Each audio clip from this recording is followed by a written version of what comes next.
Hey there, Cambrian Park Church family. Hope you're having a good day today. This is your midweek video update. Just want to share several things with you, important things to update you on, a little devotional thought as well. And hope this is an encouragement to you and some good information for you for this week.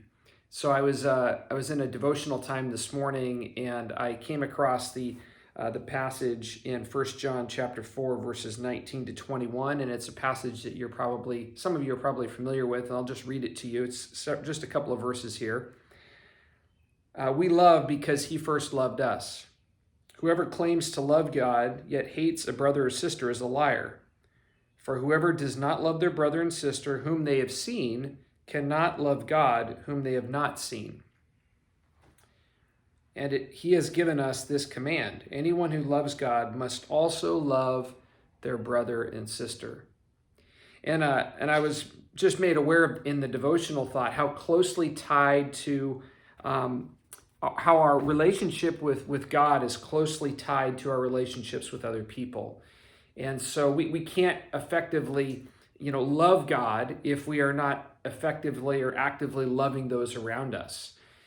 It's almost like as if, we love God as we love other people. It kind of brings me back to Jesus' command in Matthew chapter 22, where he talks about the great commandment. And he basically responds to the question, what's the greatest commandment that we should follow? And he says, basically, love the Lord your God with everything that you are. And then he says the second is like the first one. So he almost kind of, lines those up as being both very similar in their importance. And so he says, love the Lord your God with all your heart, soul, mind, and strength. And the second is like it, to love your neighbor as yourself.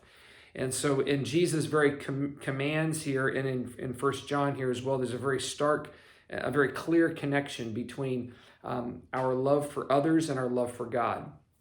And so for me, this is helpful because I can a lot of times look at how I'm responding to other people in my relationships, and that can be an indication to me how my relationship with God is going along. So if I find myself short-tempered, or I find myself acting out of frustration or anger or fear or any other host of emotions, that's a good indication to me that my relationship during that period of time is not right with God, because I'm not effectively living in love with those around me. And I'm operating maybe more from a selfish orientation. So just this encouragement to you this morning, as it was to me, is that let's really ask that God would continue to develop an extreme and a powerful love for him out of our lives, and that love would be manifest in our relationships around us.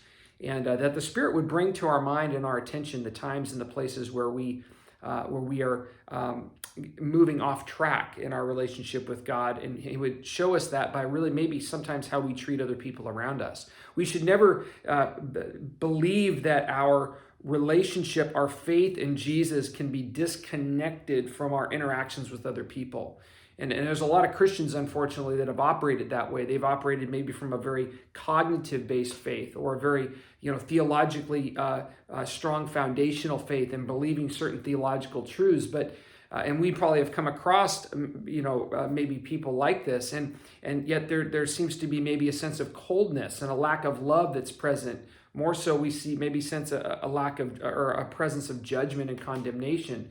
And this scripture would kind of teach us and point us to the fact that actually those two things are not supposed to be operating together, and that if we are not effectively loving those around us, we're not effectively loving God, and how those two are very intimately connected. And so let's just, my hope and my prayer is that I would continue to be a great lover of people, and I'm hoping that you feel that way as well, and would like to see your relationship with God continue to grow and strengthen, and that it would be evident in terms of how you respond and how we respond to those around us. So just as a word, hopefully, of encouragement for us this morning, I just wanted to share a couple of things with you. Our discipleship group experience is meeting tonight on Zoom. We had a great time last week at Santana Row, had a learn by doing experience. But tonight we will be on Zoom at 7 p.m. There's a link to the discipleship group experience Zoom meeting in the email that this video is attached to. We'll be going through Acts chapter, I believe it's Acts chapter 5. I had this all figured out before I started the video, so we're kind of doing the real mode here, where I'm not cutting and pasting and trying to make it look all pretty. Yes, we're in Acts chapter 5 tonight in our reading in the gospel in the book of Acts.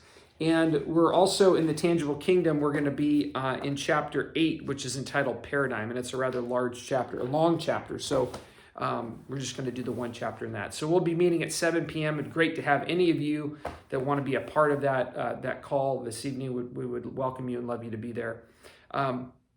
Also, we will be having our hybrid worship service again on Sunday, continuing in our series on the Beatitudes. And so, again, welcome you to come in person, or if you'd like to join through Zoom, we would love to have you involved there as well. I just wanted to really quickly update you on a couple of things. You've probably been paying attention to the news recently. Of course, the CDC, the Center for Disease Control CDC came out with guidelines about a week ago or so, really talking about, really kind of unwriting a lot of the rules and restrictions that we've had as a country over the last 15 months as they relate to social distancing and masks, in particular as it relate to vaccinated individuals. And of course, if you followed the news locally, our state is planning to implement those new updated, essentially CDC recommendations on June 15th. And so we're going to see some very interesting and I would say, in my sense, some exciting transitions as we are approaching, it looks like, the end of this pandemic as more and more vaccinations increase. And so we're going to see, from a society perspective, a lot of those transitions happen on June 15th. With mask wearing and social distancing and things like that are going to be it sounds like they're going to be gone in a way.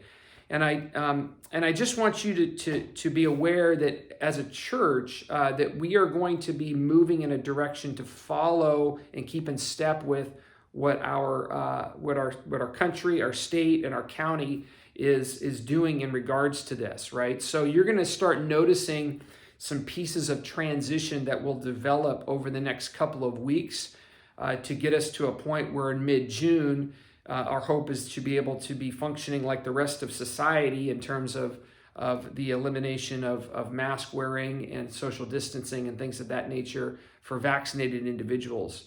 And so actually, just so you know, in the county of Santa Clara, they have actually removed the social distancing protocol and several things that are tied to what we need to do as a church. And so you're going to start noticing over the next couple of weeks, we're going to be loosening some things that we do here in the building. This Sunday, the signs are going to be down. We'll probably have a much smaller health table that's out there, not necessarily checking people in like we used to. And there'll be other incremental changes that will happen between now and mid-June when a lot of things really just, we're looking for that a lot of things are going to go away. We're going to be back to kind of a normal way of operation is our hope at that point. And so just wanted to give you a heads up about that. We believe that this is reasonable and safe given the information we're getting from the government and our county and our state. And so we're excited to be able to start moving back into some pre-pandemic rhythms for the life of our church. I did want to just communicate, just so you know, that we will be planning to have everybody who is coming to the building between now and the middle of June during this next period of time. We are still expecting everybody, whether you're vaccinated or not, to wear a mask. And so please plan to come wearing a mask on Sunday mornings if you're attending here. We will have a slightly different perspective if we're up front preaching or leading worship or leading a prayer time. We will be removing our masks during that period of time to lead the service, but then we'll put the masks back on to sit down with the rest of the congregation. So mask wearing is still in effect here in our building between now and in the middle of June, and we will, as those things develop and change in terms of our county and state, we will make some adjustments to those mask guidelines as we get into mid-June and some of the things transition. So I know this has been a long message for you this morning, but I just wanted to update you on this. We'll be talking a little bit more about it at the end of our service on Sunday as well. We just think it's important from a leadership perspective just to be able to make sure that we're communicating with you in terms of what we're thinking about and planning and praying through in terms of a church board, as our church board is processing this together as well. So anyway, we look forward to seeing you on Sunday. If you have any questions at all, please don't hesitate to reach out and let me know. I hope you have a great rest of your day, and we'll talk to you again soon. Bye-bye now.